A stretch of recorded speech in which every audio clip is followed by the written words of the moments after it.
कड़क चाय पिला बेटा। रात भर गाड़ी चलानी है, सुबह तक लुमड़ी पहुंचना है। अभी लो बाबू भैया।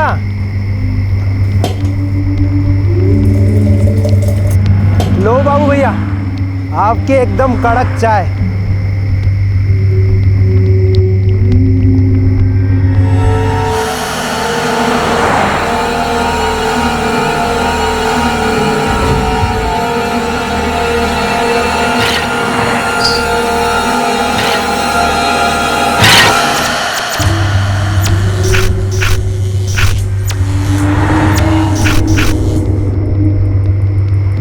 अरे कालू, हाँ।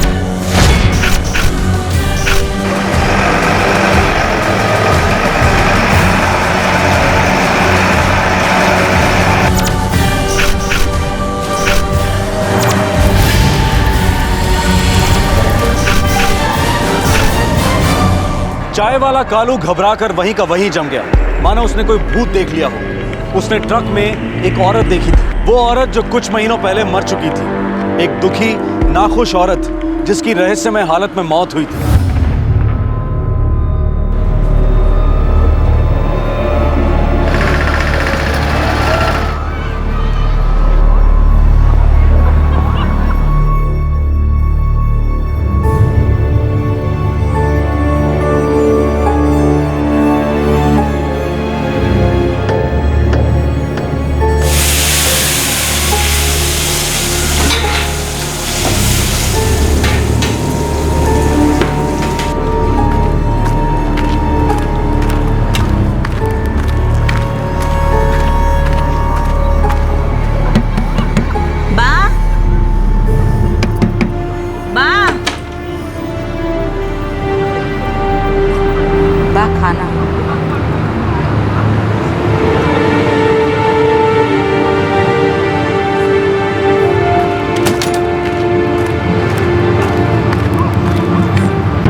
सोचा तुमने उस बारे में?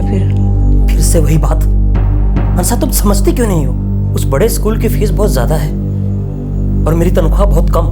अब तुम खुद सोचो, मैं इतना पैसा कहां से लाऊंगा? जब भी मेरी या राजू की बात आती है तो तुम्हारे पास पैसे कम पड़ जाते हैं। बस यही है हमारी जिंदगी, हर बात में समझौता करना, किसी भी चीज की इच्छा ना करना, और इच्छाओं को मारते रहने की भी एक हद होती है।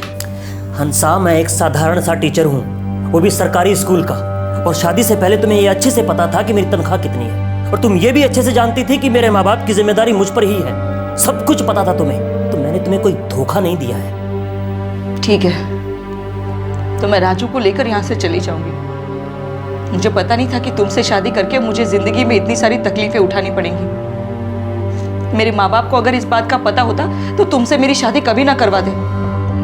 मैं जा रही हूँ उनके घर, फिर वापस कभी नहीं आऊंगी। तुम्हें जो करना है करो, और मुझे पता है तुम मेरे साथ खुश नहीं रह सकती।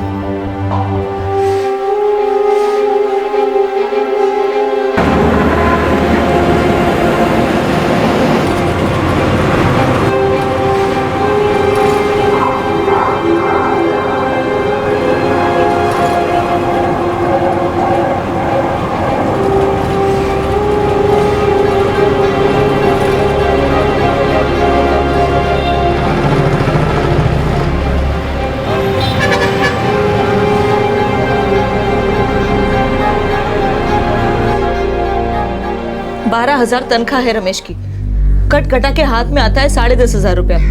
उसमें से 4,000 तो सीधा सास ससुर के खीसे में चला जाता है। बिजली और टेलीफोन के बिल में 2,000 जाता है। 3,000 का घर का सामान आता है, बाकी बचे 1,500। तो उसमें छोटे मोटे खर्चे हो जाते हैं, वो भी सिर्फ आधे महीने तक। बस 16 तारीख आते आते तो मेरे हाथ तंग हो जाते हैं। अब आप ही बताइए बापूजी, इसमें मैं क्या बचत करूं और क्या भविष्य के सपने देखूं? 4,000 तो समझी जी के दवाई में जाते होंगे ना? पता नहीं, लेकिन 4,000 जाते उनके खीसे में है, ये तय है। रमेश देते हैं उन्हें हर महीने। ससुर जी को पेंशन भी आती है, लेकिन उसमें से एक भी पैसा वो घर के खर्चे में नहीं देते। हंसा, हम तेरी तकलीफ समझते हैं। शांति से बैठकर इस बात का हल निकाला जा सकता है। इस तरह से घर छोड़कर आने से कुछ होगा क्या? तो तुम ही बताओ बाप, मैं क्या करूं? इनसे कहती हूँ ट्यूशन ले लो तो बोलते हैं कि स्कूल के बाद समय नहीं बचता। हंसा, तू खुद ग्रेजुएट है, तू खुद ही कोई काम ढूंढ लेना, साइड इनकम भी बन जाएगी। वो भी करने दे तो करूँ ना केयूर, उसमें भी दिक्कत है उनको। उनके माँ बाप को संभालना है, घर चलाना है। पिछले 1 साल से एक नई जोड़ी कपड़ा तक नहीं लिया राजू के लिए। मेरे लिए तो भूल ही जाओ।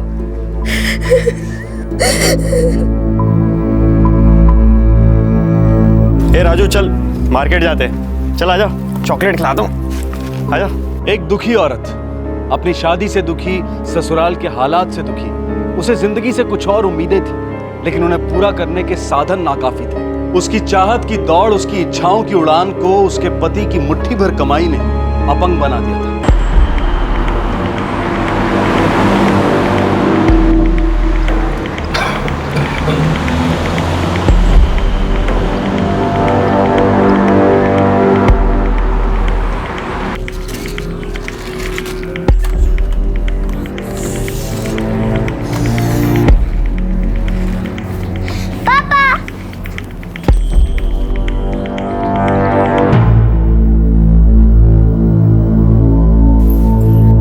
मानता हूँ संतोष भाई कि आपकी बेटी हंसा दुखी है, उसकी वजह भी मुझे मालूम है। बुरा मत मानेगा मानिक भाई, लेकिन 6 साल हो गए शादी को, लेकिन हमने हमारी बेटी को कभी खुश नहीं देखा। बापू जी सच्ची सच्ची बताइए, इसका मुझे मेरे माँ बाप से अलग रहने के लिए जोर डालना सही बात है क्या? आप खुद बुजुर्ग हैं, आप भी मानते होंगे कि एक बेटे का फर्ज होता है कि वो अपने माँ बाप की देखभाल करे। संतोष भाई, रमेश मेहनती है और इसे कोई बुरी आदत भी तो नहीं है। आजकल की पीढ़ी को एक बात समझ लेनी चाहिए कि जो है इसी में खुश रहे। और वो कहावत है ना, चादर जितनी लंबी हो पैर उतने ही फैलाने चाहिए। लेकिन चाचा, लेकिन इसका ये मतलब तो नहीं है ना कि हम अपने लिए अच्छी जिंदगी के सपने देखने छोड़ दें। हमारे बच्चे भी उसी गरीबी, उसी तकलीफ में जिए। हर माँ बाप अपने बच्चों के बेहतर भविष्य का सोचते हैं। हंसा, मुझे राजू के भविष्य की चिंता है, पर इसके कारण मैं अपने माँ बाप को नहीं छोड़ सकता। तुम खुद सोचो, राजू कल को बड़ा होगा, वो अगर अपने बच्चों के कारण हमें छोड़ देगा तो तुम्हें कैसा लगेगा? संतोष भाई, आप तो बड़े आदमी हैं। बचपन से हंसा को जितनी सुख सुविधा आपके यहाँ मिली है वो हम उसे कभी भी नहीं दे पाएंगे।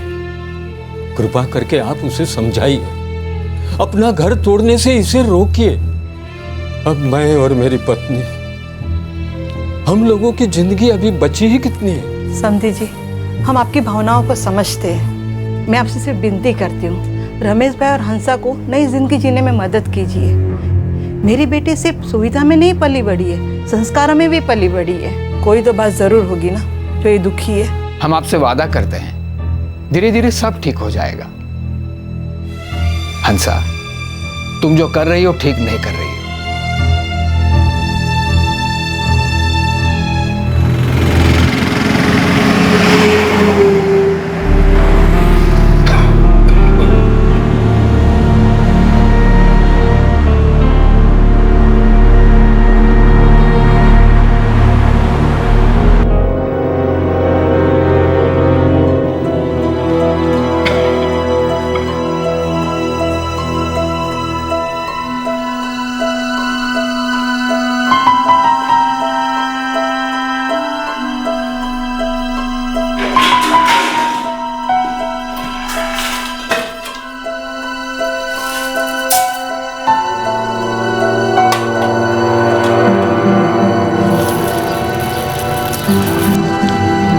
₹30 कम है, अगले महीने दे दूंगी। हंसा बहन, पहले का भी बहुत बाकी है, कब तक देते रहूंगा? चुका तो पाओगे नहीं कभी। पक्का अगले महीने चुका दूंगी मुर्जी भाई। रमेश की क्या लॉटरी लगने वाली है? पहले पुराना चुका दो फिर नया ले जाओ। अभी मैं तुमको 20 की देता हूँ।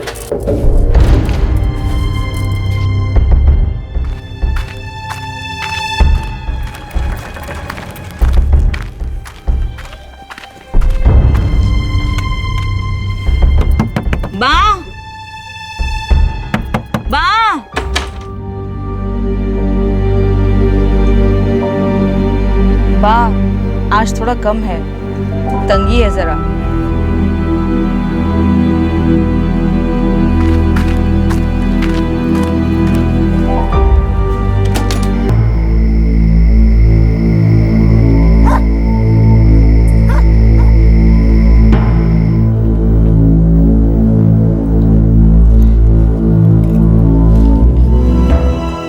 मुर्जी भाई ने उधार देना बंद कर दिया है। फिर मतलब उधार? 18 तारीख है आज।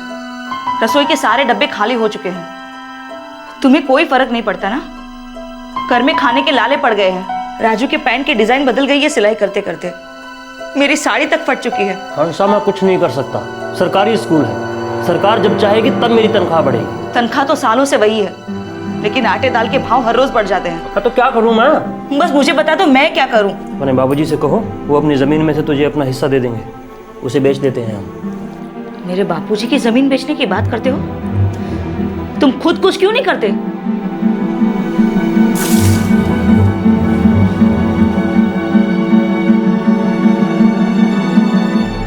ना हालात बदले ना रिश्तों की कड़वाहट। रमेश और हंसा एक दूसरे से तंग आ चुके थे। अब ऐसा कुछ भी नहीं बचा था जो उन दोनों को एक साथ जोड़कर रख सके।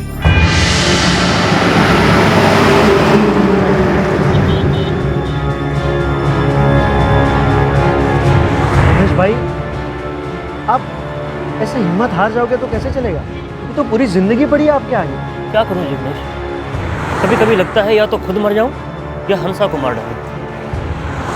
एक सेकंड के लिए शांति नहीं। ऐसी जिंदगी जीने से तो मर जाना ही अच्छा है।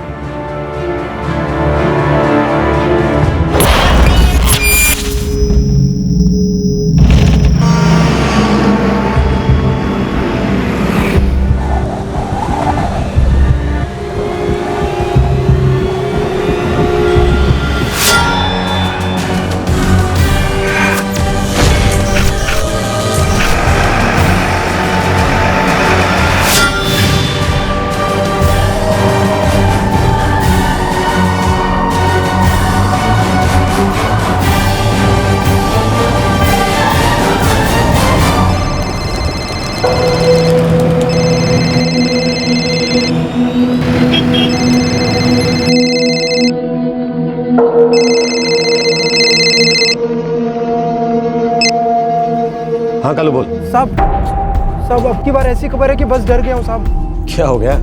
कोई भूत वूत देख लिया क्या? हाँ साहब, ऐसा ही कुछ हुआ है। क्या हुआ? कल रात मैंने एक ट्रक में एक औरत को देखा। तो? वो औरत 3 महीने पहले मर चुकी है। क्या बकवास कर रहा है? नशा वशा कर लिया है क्या? नहीं साहब, पक्का मैंने हंसा बहन को ही देखा है। कौन हंसा बहन? जेतपुर तालुका के रूपावती गाँव की रहने वाली थी। 3 महीने पहले उसके पति ने उसे जलाकर मार दिया था। कल रात मैंने उसी औरत को देखा है। ठीक है, तो अपना काम कर, मैं पता करता हूँ। ठीक है साहब। सर, अहमदाबाद वाले फ्रॉड केस के पेपर्स आ गए। सौरभ अपना वो खबरी है ना कालू, वो कह रहा था कि उसने कोई भूत वूत देखा है। भूत? कह रहा था कि रूपावती गांव की एक औरत 3 महीने पहले जलकर मर गई थी। उसे वो कल दिखाई दी। एक बार जरा जेतपुर थाने में जाकर चेक करना। हंसा बहन नाम है उसका। ठीक है सर।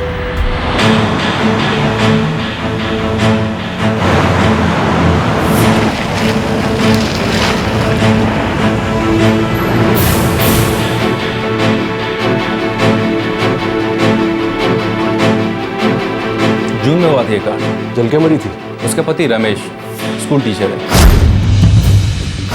उसका ससुर मानिक भाई परमार, उसकी सास शांतिबेन परमार और रमेश का चाचा नगीन भाई परमार और उसका बेटा जिग्नेश परमार सब इन्वॉल्व थे। रमेश और उसके पिता अभी भी जुडिशियल कस्टडी में हैं। शांति परमार, जिग्नेश परमार और नगीन भाई तीनों जमानत पे हैं।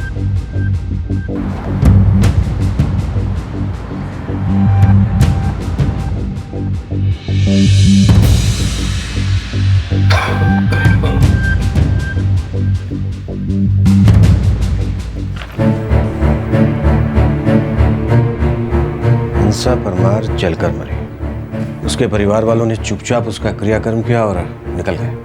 सर,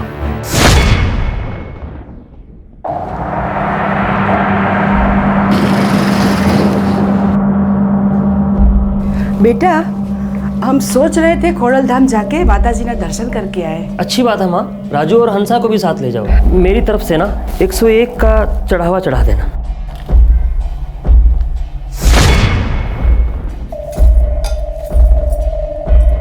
अच्छा हंसा, तुम और राजू भी खोड़ल धाम हुआ हो ना? बात जा रही है तो 101 चढ़ावे के लिए निकला है तुम्हारे पास। मैं मांगती हूँ तो कहते हो पैसे नहीं है।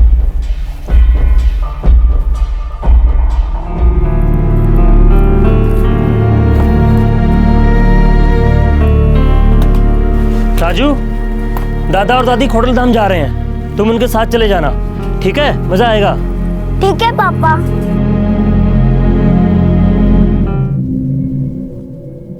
हंसा बाऊ, हंसा बाऊ, मंदिर जाइए छिए, 4 बजे तक आ जाएंगे। हाँ जी अच्छा।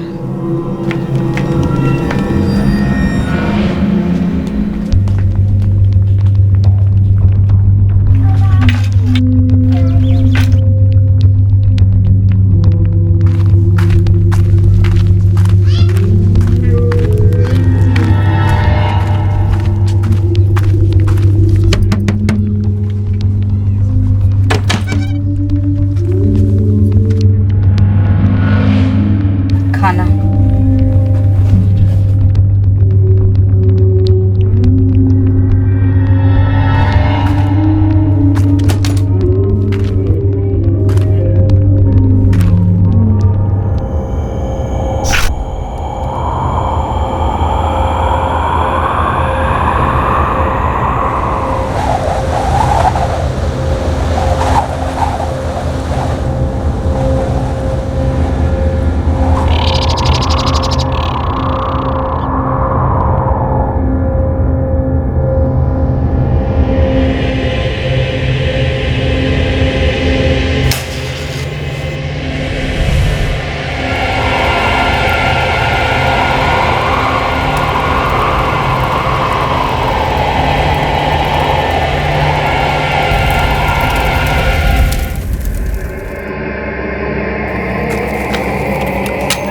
संभाल जे बेटा। मम्मी, हंसा बेटा, हंसा बेटा दरवाजा खोल। हंसा बाऊ, मम्मी, मम्मी, बेटा हंसा, हंसा बाऊ, हंसा बेटा, मम्मी, हंसा बाऊ दरवाजा खोलो। बेटा दरवाजा खोल। શું થયું? अरे हंसा बेटा दरवाજો नहीं खोलती। તમે શાંતિ રાખો, 1 મિનિટ। ભાભી, भाभी दरवाजा खोलो। भाभी, हंसा, भाभी दरवाजा खोल। मैं पीछे जाके देखता हूँ। हाँ जा देख। हंसा, हंसा, हंसा दरवाजा खोल। बेटा दरवाजा खोल।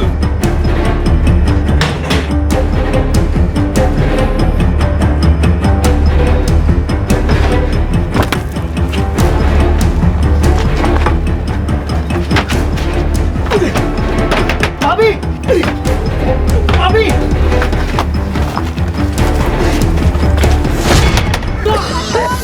दरवाजा खोल। दरवाजा खोल। काका, काका, दरवाजा तोड़ो, अंदर आग लगी से।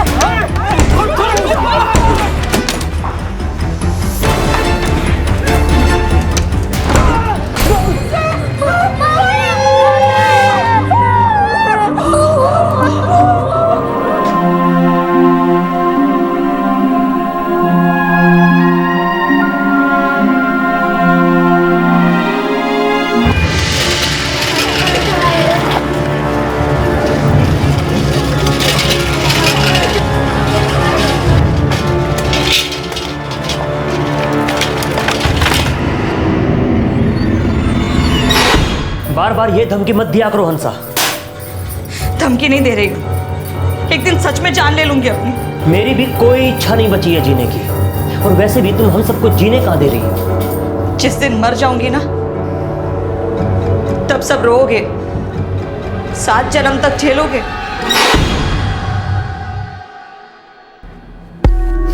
बॉडी पूरी तरह जल चुकी है, ज्यादा देर रख नहीं सकते। बाहर बदबू फैल जाएगी तो लफड़े में पड़ जाएंगे।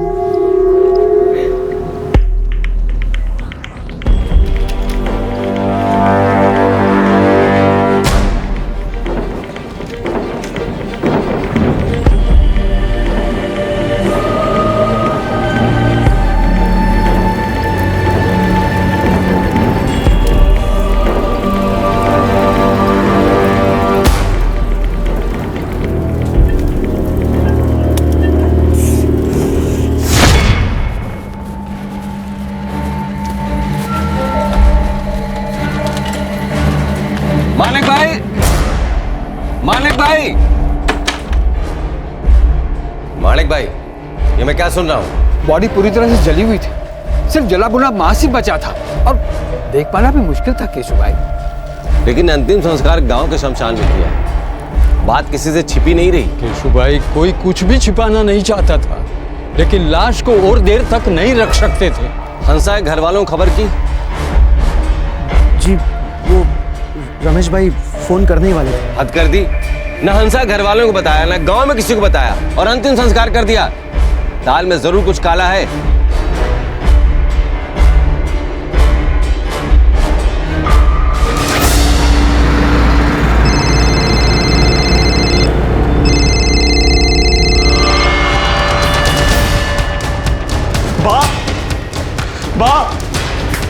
बापू, रमेश भाई का फोन आया था। क्या हुआ हंसा को? वो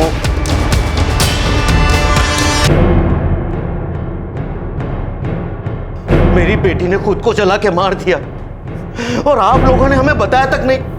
हमारे आने से पहले उसका अंतिम संस्कार भी कर दिया। बापूजी, हालात ऐसे नहीं थे कि आप सबको इसकी कीमत चुकानी पड़ेगी, याद रख लो आप सब। आप ही लोगों ने चलाया होगा उसे। नहीं समधन जी, कृपा करके आप बात को समझिए। आप लोगों ने क्या सोचा था कि मेरी बेटी को जला के मार डालने के बाद चुपचाप उसका क्रियाकर्म करने से आपके गुनाह छुप जाएंगे? एक एक को उसका भुगतान करना पड़ेगा।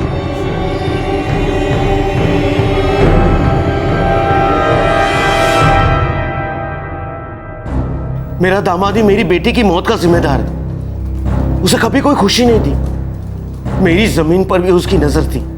वो मेरी बेटी पर दबाव डालता था कि जमीन में वो अपना हिस्सा मांगे ताकि जमीन बेचकर उसे पैसे मिल सके। सर, हमें बिना बताए उसका अंतिम संस्कार कर दिया। ये तो गांव के सरपंच ने जोर डाला तब जाके हमें फोन किया, नहीं तो वो लोग हमें कभी नहीं बताते।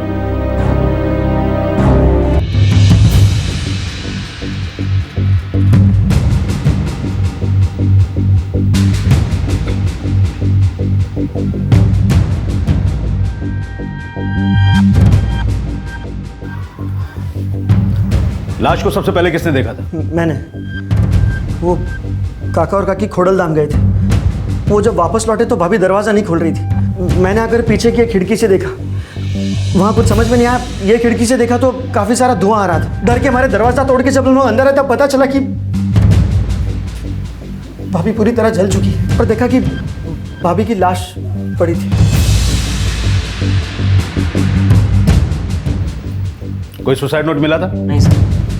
होता तो तुम उसे भी जला देते, जिस तरह लाश का इतनी जल्दी क्रियाक्रम कर दिया तुमने। सच कह रहा हूँ साहब, कोई सुसाइड नोट नहीं मिला। शिक्षक सुने, टीचर, तुमको इतना भी नहीं मालूम कि ऐसे मामले में लाश का पोस्टमार्टम होना बहुत जरूरी है? और तुम लोगों ने तो अपराध की जगह पूरी साफ कर दी, सारे सबूत मिटा दिए और लाश का अंतिम संस्कार भी कर दिया। साहब, बॉडी की हालत ऐसी नहीं थी कि उसे 1 घंटा भी और रखा जा सकता। ये तय करने वाले तुम लोग कौन होते हो? औरत को आत्महत्या के लिए मजबूर किया और फिर उसके मरने के बाद अपना अपराध छुपाने की कोशिश कर रहे हो।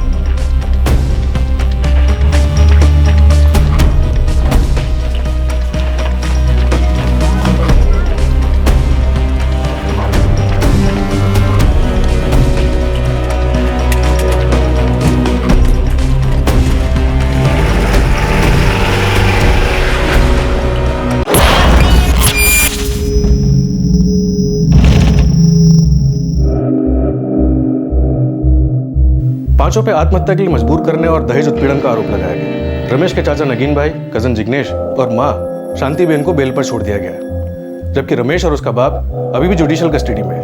केस की सुनवाई की डेट भी बहुत जल्दी आ रही है सर। और खबरी कालू कहता है कि 3 महीने पहले मरी औरत को उसने एक ट्रक में देखा।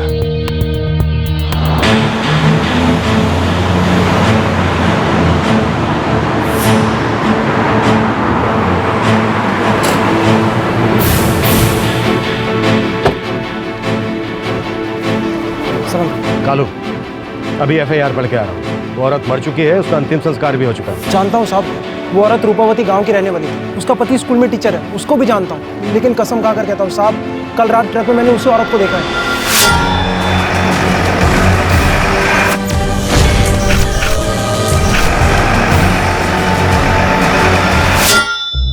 सब ट्रक ड्राइवर बाबू मैयार था। वो अक्सर यहाँ रुकता है चाय पीने के लिए।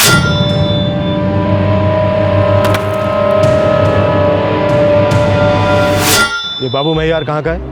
ये तो नहीं मालूम, लेकिन हाँ पता लगा सकता हूँ। तो पता लगा। कहीं ऐसा तो नहीं है कि उसको भी नहीं मालूम कि उसके ट्रक में कोई भूत घूमता है?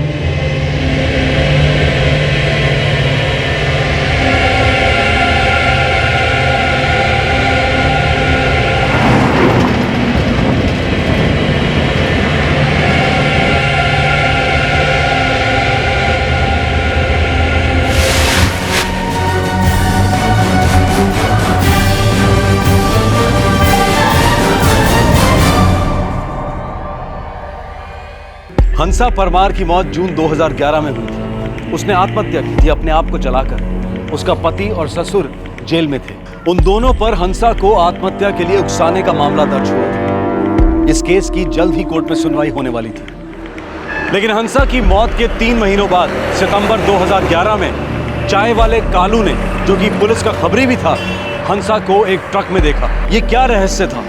एक मरी हुई औरत आखिर जिंदा कैसे होगी? क्या वाकई हंसा जिंदा थी या फिर वो कोई और थी? कालू हमारा भरोसेमंद खबरी है, और वैसे भी हंसा परमार की लाश का क्रियाकर्म बिना पोस्टमार्टम के किया गया था। तो क्या सर आपको इसमें कोई धोखाधड़ी लग रही है? नहीं, बस ऐसे ही सोच रहा था कि कहीं कोई गेम तो नहीं खेला जा रहा है।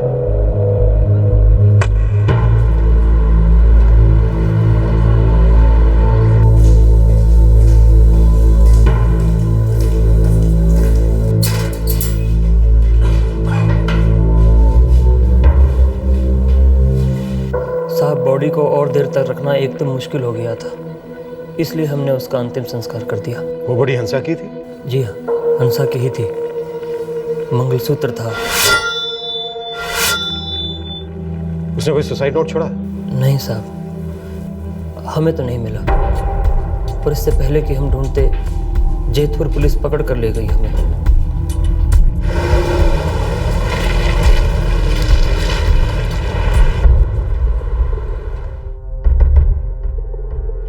यह हमें रमेश ने दिया। अब अगर वहां कुछ गड़बड़ हुई होती तो उसका पता लगाना बहुत मुश्किल था, क्योंकि बॉडी का अंतिम संस्कार कर दिया था और उन लोगों के पास सबूत मिटाने के लिए बहुत सारा वक्त था। बात सबूत मिटाने की नहीं है, मुझे लगता है कोई षड्यंत्र रच रहा है। हंसा को मरावा दिखाने में किसका फायदा हो सकता है? मुझे तो यह भी शक है इंस्पेक्टर कि सचमुच वहां पर बॉडी थी भी या नहीं। ये कहानी रमेश और उसके परिवार की बनाई हुई भी हो सकती है। हो सकता है, लेकिन रमेश और उसका परिवार ऐसा क्यों करेगा, जबकि वही लोग जेल में सड़ रहे हैं? और सारी पूछताछ से तो यही पता चलता है कि रमेश और हंसा की बिल्कुल नहीं बनती थी।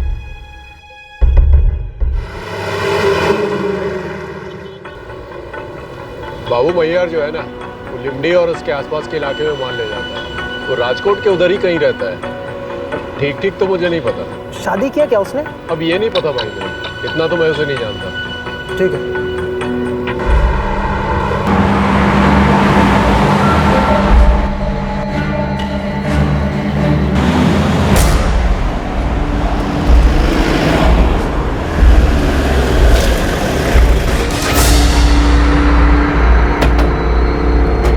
साहब, कुछ तो गड़बड़ है। हमें तो तभी शक हो गया था जब शमशान में काम करने वाले जीवन काका ने हमें बताया कि रमेश और उसके परिवार ने चुपचाप हंसा का अंतिम संस्कार कर दिया। शमशान का है? लाश ही थी साहब, बुरी तरह जली हुई। इतनी बुरी तरह कि देखना भी मुश्किल था। बॉडी हंसा परमार की थी? इतनी बुरी तरह जली हुई थी कि पता ही नहीं चलता था कि किसकी लाश। हमें पता चला है कि हंसा जिंदा है। उसे हाईवे पर किसी ने एक ट्रक में देखा। क्रियाक्रम ठीक ढंग से नहीं किया गया था साहब, बहुत जल्दीबाजी में किया गया था। हंसा जीते जी दुखी रही साहब। बड़ी अभागी थी बेचारी, मरने के बाद भी शांति नहीं मिली, तभी तो आत्मा बन के भटक रही है। इसे एक परिवार के बुरे कर्मों का फल अब पूरे गांव को भुगतना पड़ेगा। क्या बकवास कर रहे हो? हमें शक है कि इसमें कोई धोखेबाजी हुई है और आप लोग भटकती आत्मा के चक्कर में पड़े। साहब, हमें हमेशा से ही डर था कि ऐसा ही कुछ हो सकता है।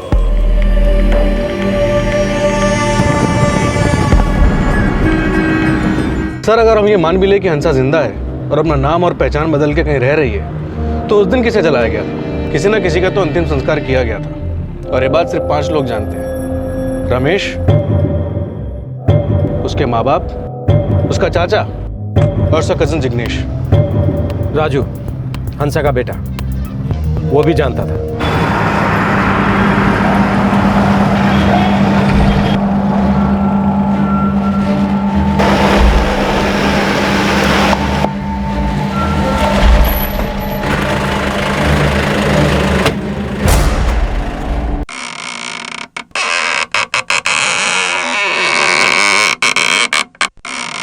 वो मेरी मम्मी थी। अब आप ये सवाल क्यों पूछ रहे हो? उस आदमी ने और उसके परिवार ने मेरी बेटी की जान ले ली। हम सिर्फ ये पक्का करने की कोशिश कर रहे हैं कि जो मरी वो हंसा ही थी ना। लेकिन क्यों सर? क्या कोई ऐसी बात है जो हमें नहीं पता? एक आदमी है जिसने 2 रात पहले हंसा को देखा। मेरी मम्मी कहाँ है?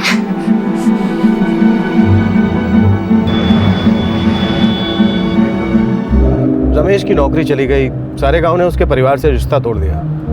सभी यही मानते हैं कि जलने वाली औरत हंसा ही थी। सर, डेड बॉडी की शक्ल पहचान में नहीं आ रही थी। हो सकता है कि वो हंसा की नहीं, किसी और की बॉडी थी।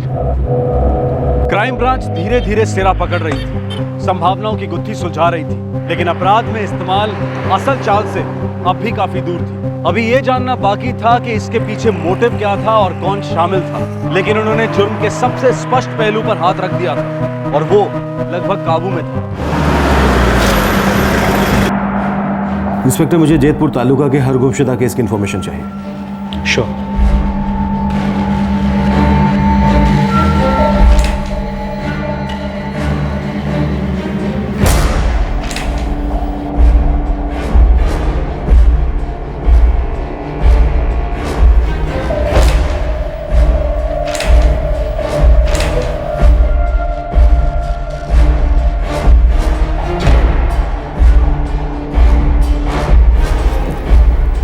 ये मिसिंग कंप्लेंट रूपावती गांव की है, 28 अगस्त 2011। हाँ, कांताबेन, उम्र 85 साल।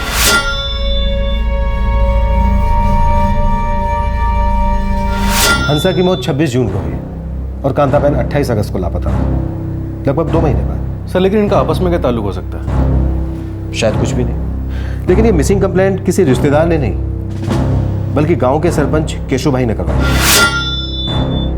कुछ गांव वालों के साथ में आए थे कंप्लेंट कराने के लिए, और यही केशु भाई हंसा के मामले को भी सबके सामने लाए थे।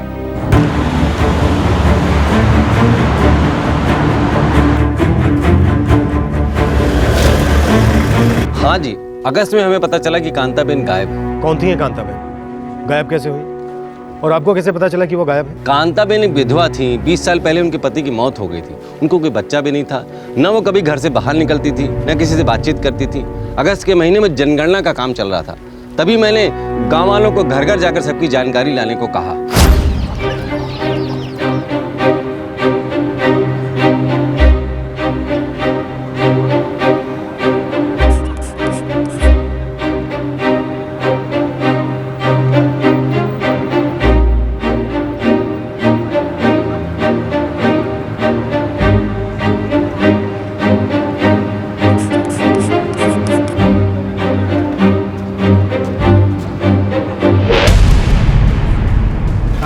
फिर से ऐसे कैसे देख लेते हैं कांताबेन का घर बंद है।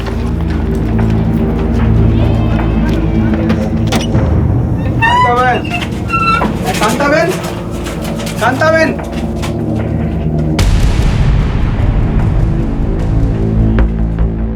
हमने सभी गांव वालों से पूछा, पर कांताबेन किसी को नहीं दिखाई दी। क्या ऐसा भी हो सकता है कि कांताबेन बहुत पहले से गायब थी, लेकिन किसी ने इस तरफ ध्यान नहीं दिया? बिल्कुल हो सकता है, क्योंकि कांताबेन किसी से ज्यादा बातचीत नहीं करती थी, न कभी घर से बाहर निकलती थी। सभी लोग लगभग उन्हें भूल चुके हैं। कभी कभार कोई जाकर उन्हें खाना दे आता था। जनगणना के टाइम ही ध्यान आया कि वो है ही नहीं।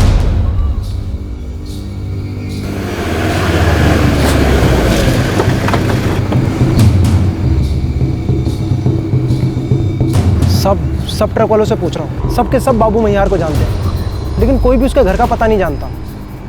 लेकिन मैं खोज लूंगा। जल्दी खोज। तूने कोई भूत नहीं देखा था, इसके पूरे चांस हैं कि हंसा जिंदा है।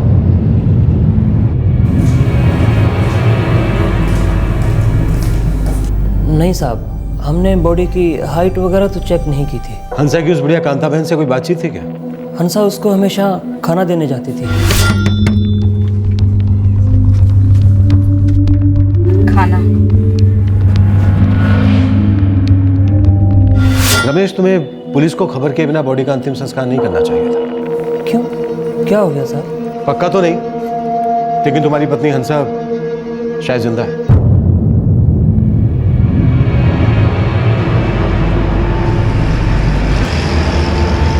बाबू मैयार मित्ती गांव का रहने वाला है, जूनागढ़ से 58 किलोमीटर दूर। कुछ काम था? नहीं, वो पैसे लौटाने थे उसे। बहुत दिनों से दिखा नहीं ना, इसलिए पूछ रहा था। बाबू का भाड़ा चलता है अहमदाबाद से लिमड़ी के बीच में। धन्यवाद।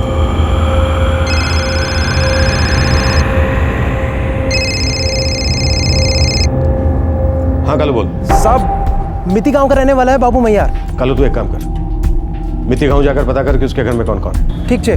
और सुन, आज ही जा जल्दी। ठीक है।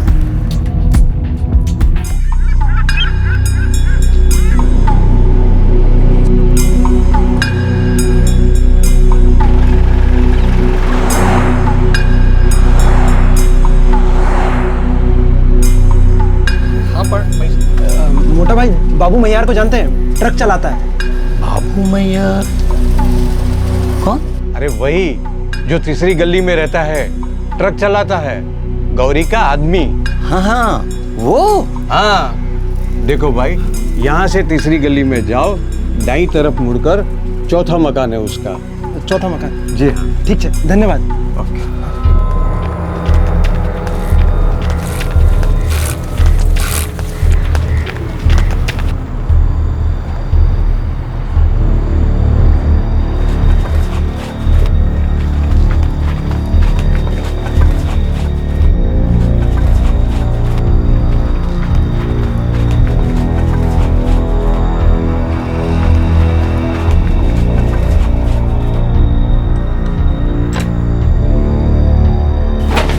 बहन जी, बाबू मैयार का यही घर है क्या? हाँ, यही घर है। ताला लगा है। कब तक आएंगे, कुछ मालूम है आपको? बाबू भैया का तो पता नहीं है, लेकिन हाँ, उनकी बीवी गौरी अभी आती ही होगी, यहीं पर कहीं गई होगी। ठीक है, धन्यवाद।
सब वो घर है उसका, ओला।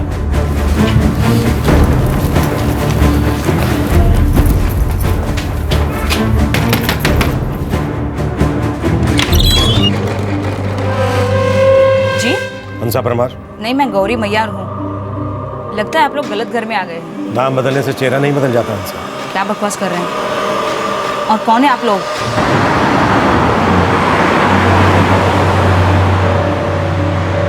देखिए, आप लोगों को कुछ गलत फहमी हुई है। मैं हंसा परमार नहीं हूँ। मुझे रूपावती गांव तक नहीं पता। कालू ने जिस औरत को ट्रक में देखा था, पुलिस उस तक पहुंच चुकी थी। वो ट्रक ड्राइवर बाबू महियार की पत्नी थी, लेकिन उसका कहना था कि वो किसी हंसा परमार को नहीं जानती। पुलिस को यकीन था कि ये औरत कोई खेल खेल रही है, लेकिन वो औरत मानने के लिए तैयार ही नहीं थी। क्या वो औरत झूठ बोल रही थी, या फिर ये दो एक समान दिखने वाले हम शक्लों का केस था? देखिए, आप लोग क्या बोल रहे हैं, मुझे कुछ समझ में नहीं आ रहा। मैं हंसा परमार नहीं हूँ, गौरी मैयार हूँ। राजकोट की रहने वाली हूँ। एक अनाथ थी, एक शराबी के पल्ले पड़ गई थी, फिर उसे छोड़ दिया। 5 महीने पहले मेरी मुलाकात मेरे पति बाबू मैयार से हुई। वो भी अपनी पत्नी को छोड़ चुका था। फिर हम दोनों ने शादी कर ली। कब? जुलाई में। क्या इत्तेफाक।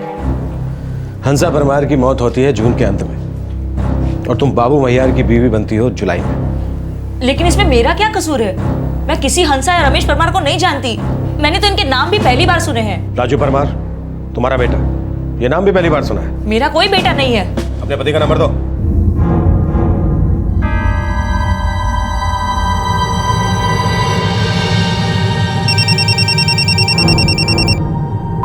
हेलो, बाबू मैयार, क्राइम ब्रांच से इंस्पेक्टर भट्ट बोल रहा हूँ। क्या ये सच है? तुम्हारी बीवी कहती है कि वो राजकोट की रहने वाली है और एक अनाथ है। हाँ साहब, लेकिन बात क्या है? हुआ क्या साहब? तुम्हारी बीवी झूठ बोल रही है, और तुम भी। नहीं साहब, जरूर आपको कोई गलत फहमी हुई है साहब। तुम इस वक्त कहाँ हो? मैं अहमदाबाद के पास सानंद में हूँ साहब। कल सुबह तक राजकोट पहुँच जाना, और अगर तुम नहीं पहुँचे तो तुम्हारे नाम का वारंट इशू हो जाएगा।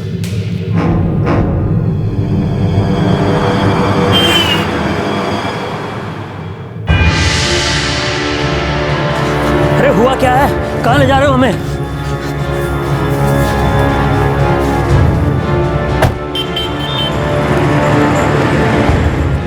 कुछ नहीं बताया, बस कहा कि राजू को तुरंत क्राइम ब्रांच ऑफिस लेकर पहुंचो। चलो फिर।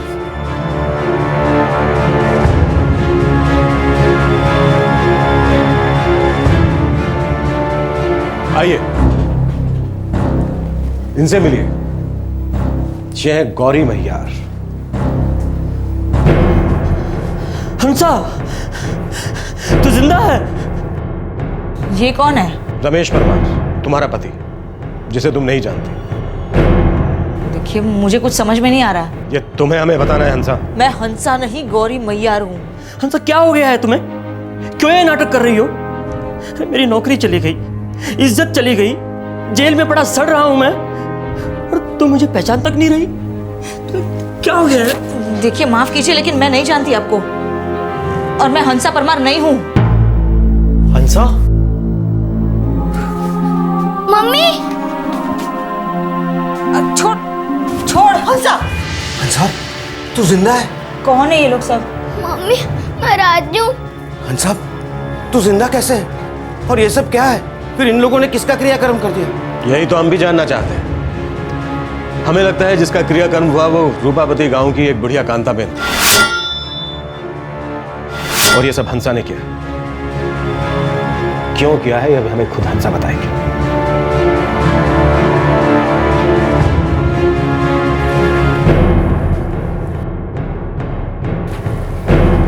हे भगवान, ये मैं क्या देख रहा हूँ? देखिए, मुझे बिल्कुल समझ में नहीं आ रहा है कि ये सब क्या हो रहा है, और आप लोगों को जरूर कुछ गलतफहमी हुई है, क्योंकि मैं गौरी मैयार हूँ, मैं हंसा परमार नहीं हूँ।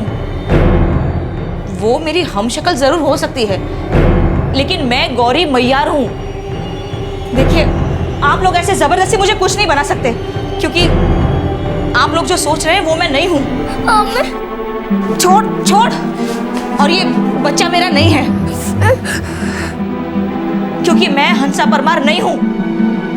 आप लोग इस तरह मुझे भावनाओं में नहीं बहा सकते। रमेश, मुझे पक्का यकीन है बाहर जो औरत बैठी है वो हंसा ही है। हंसा ही है वो, लेकिन वो झूठ क्यों बोल रही है सर? और क्यों किया उसने ये सब? हंसा के पास कोई फोन था क्या? था, लेकिन उसकी मौत के बाद मैंने कनेक्शन कटवा दिया था सर। वो नंबर है तुम्हारे पास? मेरे फ़ोन में होगा सर। जब से मैं गिरफ्तार हुआ हूँ मैंने हाथ नहीं लगाया है उसे। घर पे पड़ा हुआ सर।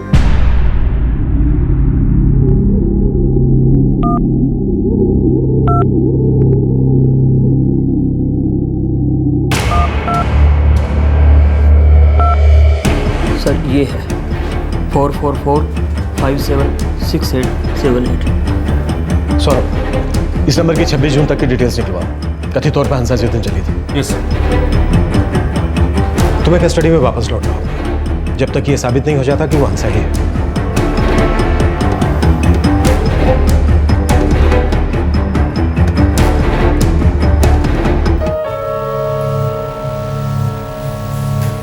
बैठो। देखिए, आप लोग मुझे इस तरह से रोक कर नहीं रख सकते।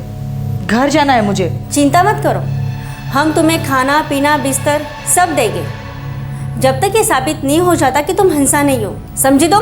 बैठ जाओ।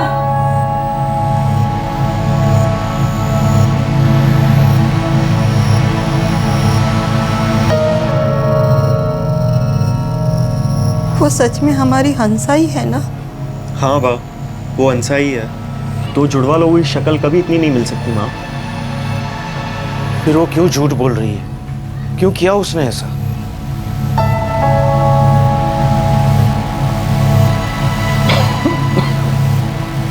उसे हमारे साथ रहना कभी पसंद नहीं था। वो हमेशा दुखी रहती थी। लेकिन हंसा इस हद तक नहीं गिर सकती। बाबूजी, मुझे लगता है वो हंसा नहीं है, उसकी तरह दिखने वाली कोई और है।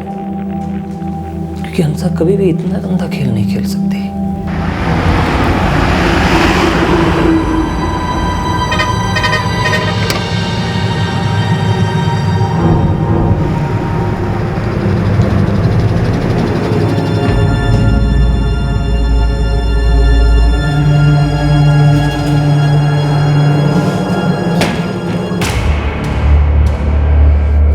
सर, आपका शक बिल्कुल सही था।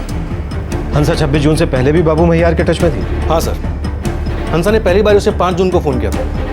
उसके बाद वो लोग लगातार टच में रहे। 26 जून को उसने उसे सुबह 8 बजे फ़ोन किया और उसके बाद 2:45 पर। सर, उसके बाद उसका फ़ोन घर पर ही था। बाद में उसके पति ने उसका फ़ोन कटवा दिया। बाबू महियार को बहुत कुछ उगलना है।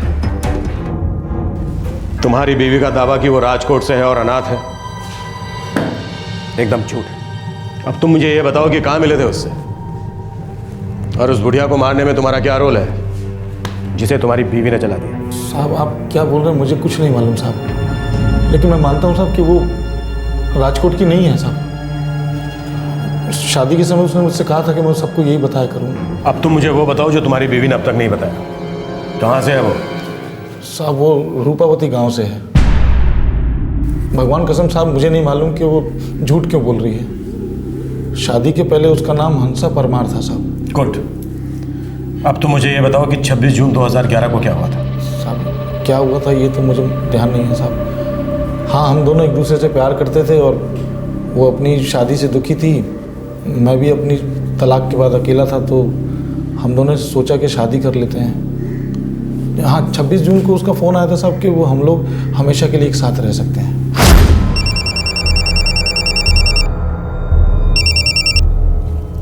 हाँ हंसा।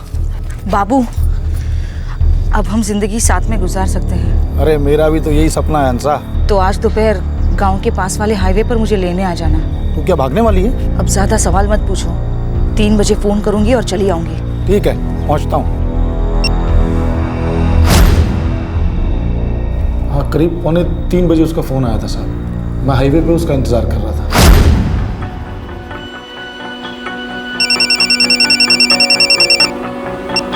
हाँ हंसा, तुम पहुंच गए?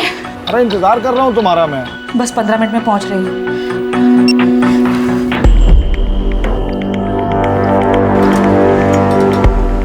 आराम से आराम से। हेलो, क्या हुआ? ऐसे कैसे निकल आई तू? अब और कुछ मत पूछो, मुझे सीधा अपने घर ले चलो। और हाँ, अब मैं हंसा नहीं हूँ, गौरी हूँ। चलो जल्दी। हाँ, बस ये बात थी साहब। अब वो घर से कैसे भाग के आई, क्या हुआ, मुझे कुछ नहीं मालूम साहब। मुझे तो ताज्जुब हो रहा है साहब कि सब लोगों ने मान कैसे लिया कि हंसा परमार मर चुकी है।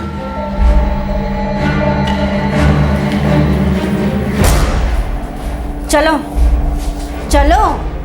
कहाँ? गौरी मैयार, तुम्हारा हंसा परमार बनने का वक्त आ गया है। चलो चलो यहाँ से। सच सामने आ चुका था। गौरी महियार ही हंसा परमार थी। उसने कैसे इस अपराध को अंजाम दिया, ये जुर्म क्यों किया, ये जानना अभी बाकी था। लेकिन एक बात बिल्कुल साफ हो चुकी थी कि वो जली हुई लाश किसी और की थी। क्राइम ब्रांच का मानना था कि वो लाश उस बुजुर्ग औरत कांताबेन की थी। बहुत हो गए नौटंकी, अब उतार दो ये मुखौटा। हमारे पास तुम्हें सलाखों के पीछे ले जाने के लिए बहुत सारे सबूत हैं। और हाँ, तुम्हारे पति बाबू महियार ने तुम्हारी पोल खोल दी। अब और खेल खेलने से कोई फायदा नहीं है गौरी महियार उर्फ हंसा परमार। बाबू महियार ने हमें यह भी बता दिया है कि 26 जून को ठीक कितने बजे और कहां से उसने तुम्हें उठाया, कहां शादी की। ये रहे तुम्हारे और बाबू महियार के बीच होने वाली बातचीत के फोन रिकॉर्ड्स। मैं रमेश के साथ की जिंदगी से बहुत परेशान हो गई थी। एक बेहतर जिंदगी जीना चाहती थी, लेकिन उससे भी बड़ी मुसीबत में पड़ गई। बाबू महियार से तुम कैसे मिले?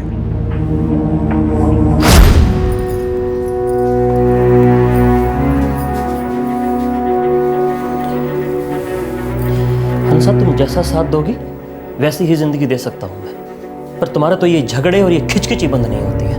ऐसे में क्या सपने देखूं और क्या पूरे करूं? लगता है मैं कुछ भी कर लूं हाल यही रहने वाला है। और सिर्फ तुम ही नहीं, मैं भी थक गया हूं तुमसे।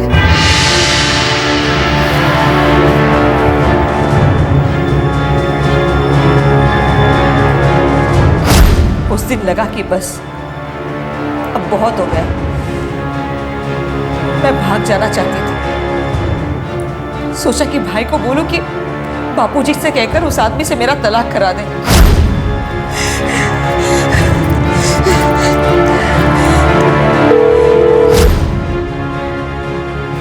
इतनी परेशान थी मैं उस दिन कि मुझसे गलत नंबर लग गया।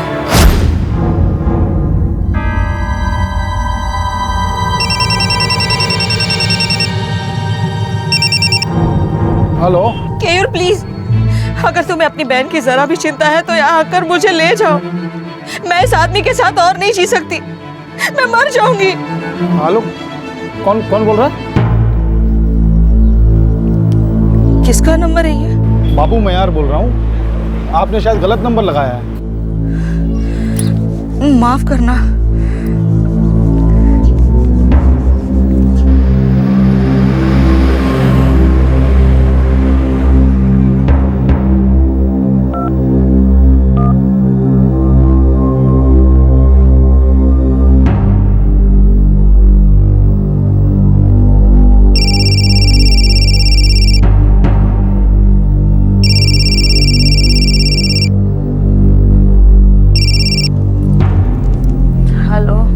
नमस्ते, बाबू महियार बोल रहा हूँ।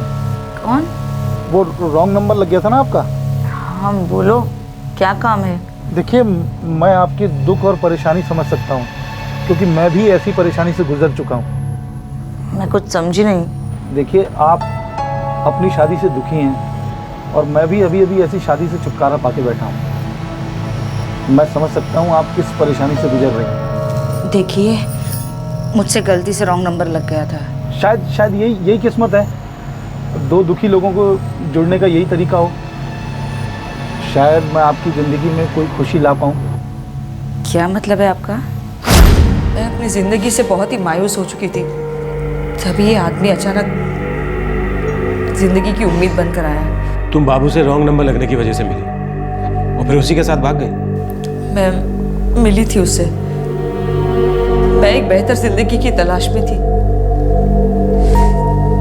और उसने मुझसे वादा किया था ऐसी जिंदगी देने का। लेकिन उससे शादी करने के बाद ही मुझे पता चला कि वो एक नंबर का झूठा था। उसने मुझसे कहा था कि वो 3 ट्रक का मालिक है और मैं उसकी बातों में आ गई। अपनी जिंदगी से परेशान, गरीबी से परेशान उसके साथ भाग चली। लेकिन उससे शादी करने के बाद मुझे पता चला कि उसके पास 3 तो क्या, एक भी ट्रक नहीं थी। वो सिर्फ एक मामूली ट्रक ड्राइवर था। बहुत बड़ी गलती हो गई मुझसे।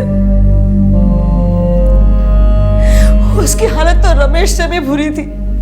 कम से कम रमेश मुझसे, अपने परिवार से प्यार तो करता था, लेकिन रमेश के साथ की जिंदगी की कीमत मुझे ये घिनौना काम करने के बाद ही समझ में आई। कांता बहन को तुमने मारा? हंसा भाव मंदिर जाइए छिए, 4 बजे तक आ जाएंगे। हाँ जी अच्छा।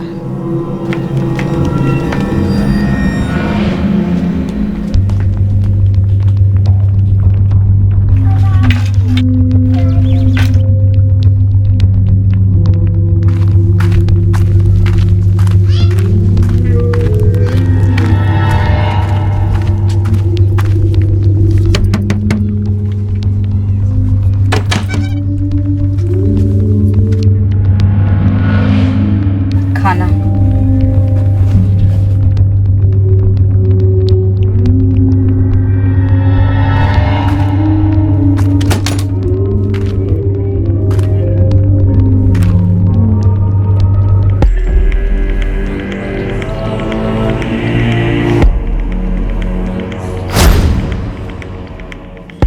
तुमने प्लान किया, वो अकेली औरत है, ना कोई बच्चा ना कोई और, गायब हो गई तो किसी को कुछ पता नहीं चलेगा।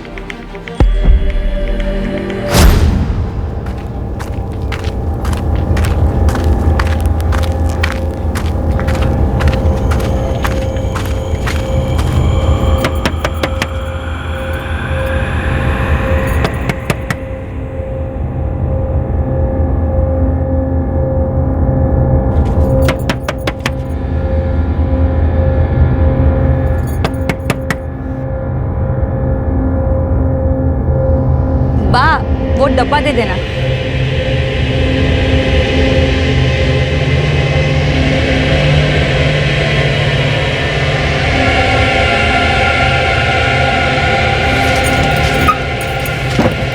मैं बहुत स्वार्थी हो गई थी। हर रोज उन्हें मैं खाना देने जाया करती थी, लेकिन उस दिन पता नहीं अचानक क्या हो गया, मुझ पर स्वार्थ सवार हो गया था। बहुत बूढ़ी थी वो। मैंने जब गला दबाया उनका तो चीखी भी नहीं।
बाबू, कहाँ हो तुम?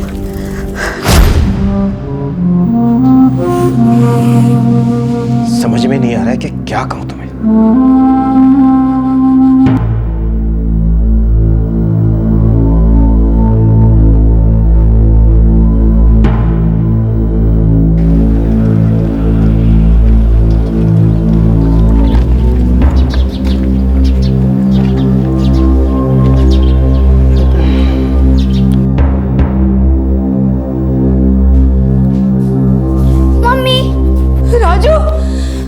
राजू बेटा,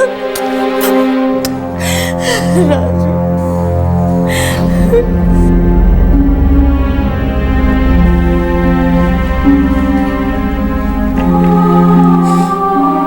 माफी मांगने के लायक तो मैं नहीं हूँ, और ना ही तुमसे कोई हमदर्दी की उम्मीद करनी चाहिए, लेकिन एक बात कहना चाहती हूँ कि मैं गलत थी। मेरे पास जो नहीं था उसका मैंने हमेशा अफसोस किया, लेकिन जो जिंदगी मेरे सामने थी, जो कुछ भी मेरे पास था, उसकी कभी मैंने कदर नहीं की।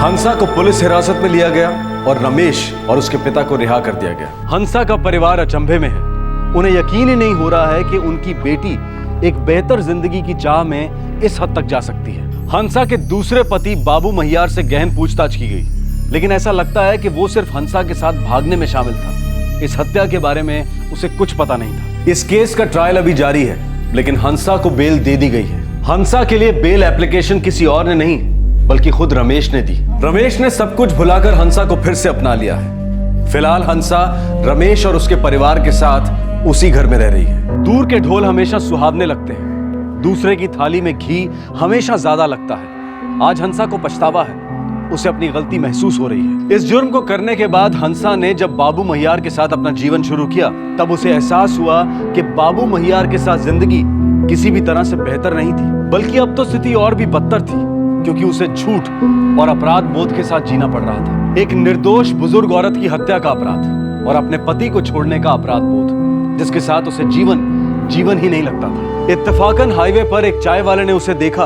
और एक बड़े मामले का खुलासा हुआ। सच सामने आया। संयोग से गांव के सरपंच को एक विधवा बुजुर्ग महिला के गायब होने का पता चला। उसने पुलिस को खबर की और ऐसे घटनाक्रम से एक भयानक साजिश और जुर्म का पर्दाफाश हुआ। एक बार फिर से यह बात साबित हो गई कि अपने जीवन को अच्छा बनाने के लिए किसी दूसरे के साथ गलत करके आप कभी छूट नहीं सकते। जुर्म कभी फायदेमंद नहीं होता। आपसे फिर मुलाकात होगी क्राइम पेट्रोल दस्तक में एक और नए केस के साथ। तब तक अपना ख्याल रखें, सुरक्षित रहें और याद रखें, अपराध से कभी भी कोई लाभ नहीं होता। जय। इस तरह के और भी एपिसोड देखने के लिए हमारे चैनल को सब्सक्राइब करें और बेल आइकन दबाना ना भूलें।